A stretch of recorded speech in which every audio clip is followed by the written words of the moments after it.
Hello বন্ধুরা, তোমরা সবাই কেমন আছো? আশা করি ভালোই আছো, আর আমরাও ভালো আছি। তোমাদের সবাইকে আমাদের আরেকটা নতুন ব্লগে স্বাগত জানাই। আমাদের এলডি সুইট সিস্টার ব্লগ চ্যানেলটাকে তোমরা সাবস্ক্রাইব করে রেখো, আর সাথে বেল আইকনটা বাজিয়ে রেখো যাতে পরবর্তী ভিডিও ছাড়ার সময় তোমাদের কাছে নোটিফিকেশানটা পৌঁছে যায়। তো আজকে সকালবেলা ঘুম থেকে উঠে দেখি বৃষ্টি হচ্ছিল। তো বৃষ্টি দেখে আমি চলে এলাম ছাদে, কারণ আমার বৃষ্টি দেখতে বেশ ভালোই লাগে। আর যেহেতু তখন ঘুম থেকে ওঠেনি, তো কী করব, আমি একা একা বসে বসে একটু ছাদে বসে বৃষ্টিই দেখছিলাম। আর বৃষ্টিটা হচ্ছিল, আর গাছগুলো দেখো কি সুন্দর যেন সবুজ হয়ে আছে। আর এই আমাদের ছাদটাও না খুব শ্যাওলা পড়ে গেছে বৃষ্টির জন্য। আর ছাদের দিকটা না এখন বেশি আর যেতেই পারি না, যাই না স্লিপ কেটে পড়ে যায় কি না, তার জন্য আর ছাদে বেশি যাই না। তো আমার ইচ্ছে করছিল যেন বৃষ্টিতে একটু ভিজি, যেহেতু খুব গরম ছিল কয়েকটা দিন। আর এই যে গাছটা দেখতে পাচ্ছ না, আনারস গাছটা, এই গাছটা না আমি লাগিয়েছিলাম, ভাবলাম হয়তো আনারস হবে, কিন্তু আনারস তো হচ্ছেই না, কি বলবো, অনেক দিনই হয়ে গেছে। যাই হোক, বৃষ্টি দেখার পর আসতে চলে গেলাম। সকালের মেনু তো হয়েই গেছিলো। তো সকালের সব ব্রেকফাস্ট হয়ে যাওয়ার পরে চলে এলাম দুপুরের রান্না করতে। তো রান্না কি করব ভাবতে ভাবতে ঘরে ভোলা মাছটা ছিল, সেই মাছটাকে আমি পাতায় ভাজা দিলাম। আর কলা পাতায় মাছ ভাজা যারা খেয়েছো তারা জানো যে এই মাছটাতে কতটা টেস্ট হয়। তো আমি বৃষ্টির দিনে কি করব, ভাবলাম তাহলে কলা পাতায় মাছ ভাজি। তো মাছ ভাজা শুরু করেও দিলাম, মাছ ভাজতে ভাজতে। আর সঙ্গে একটু অন্য সবজিও ছিল। তো এই কলা পাতায় মাছ ভাজার শ্যুটটাই আমি করেছিলাম, আরগুলো শ্যুট করতে পারিনি। কেউ যদি কলা পাতায় মাছ ভাজা খেয়ে থাকো তাহলে কমেন্টে অবশ্যই জানাবে কে কে খেয়েছো, আর এর টেস্টটা তোমাদের কেমন লাগে তাও জানাবে। তো যাই হোক, রান্নাবান্না হয়ে গেছে, সব কিছুই ঘরের কাজ হয়ে গেছে। তো আমি স্নান করে চলে এলাম। তো এসে একটু মুখে ক্রিমই মাখছিলাম।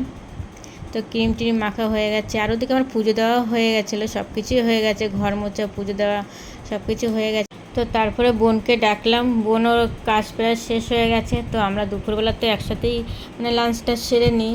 তো তার জন্য ওকে ডাক দিলাম। ও বলছে, হ্যাঁ দিদি তুই রেডি হয়ে নে, আমি আসছি। তো পুচকিকেও স্নান করিয়ে নিয়ে রেডি হয়ে চলে এসেছে। এবার দুপুরবেলা আমরা খেতে বসবো।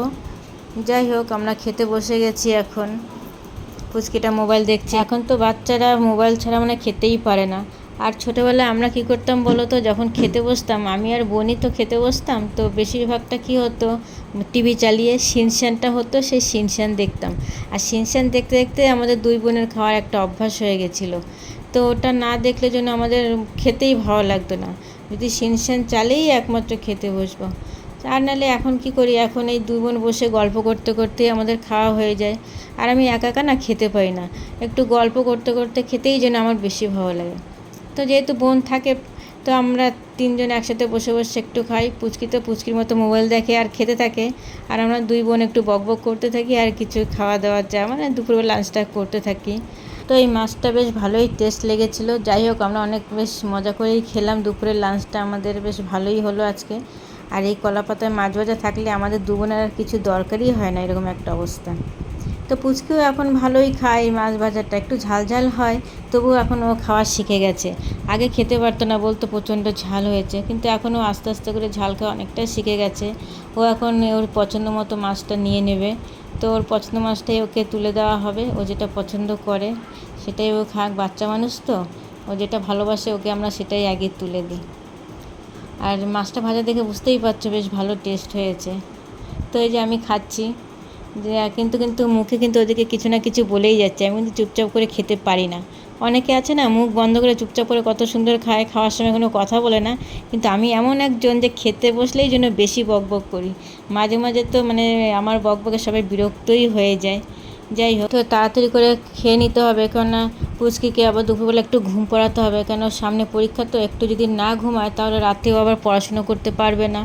তো ওর জন্য একটু তাড়াতাড়ি করে ওকে বলছিলাম যে একটুখানি খেয়ে নে তাড়াতাড়ি, আর তা না হলে যখন সন্ধ্যাটার সময় পড়তে বসবে তখন ও ঘুমিয়ে পড়ে যাচ্ছে, তখন ও পড়তেই পারবে না। আরও তো বাচ্চারা তো যেই পড়তে বসে সন্ধ্যাটার সময় সেই ঘুমিয়ে পড়ে, আর পড়তেই পারে না। তারপর তো বোন বকাঝকা শুরু করে দেয়, আর কী করবে বলো। আর দেখছো তো কতটা আনন্দ করে নিয়ে খাচ্ছে। আর ওই ফোনটা কিন্তু হাত থেকে মোটেও ছাড়ছে না, ফোনটা ওর হাতে সবসময়ই থাকছে। যতটা পারি ওকে ফোন না দেওয়ারই চেষ্টা করি। যাই হোক, ও দুপুরবেলা গিয়ে লাঞ্চ করে ঘুমিয়ে পড়েছিল। এবার বিকেলবেলা সবাই মিলে একটু ছাদে আসলাম।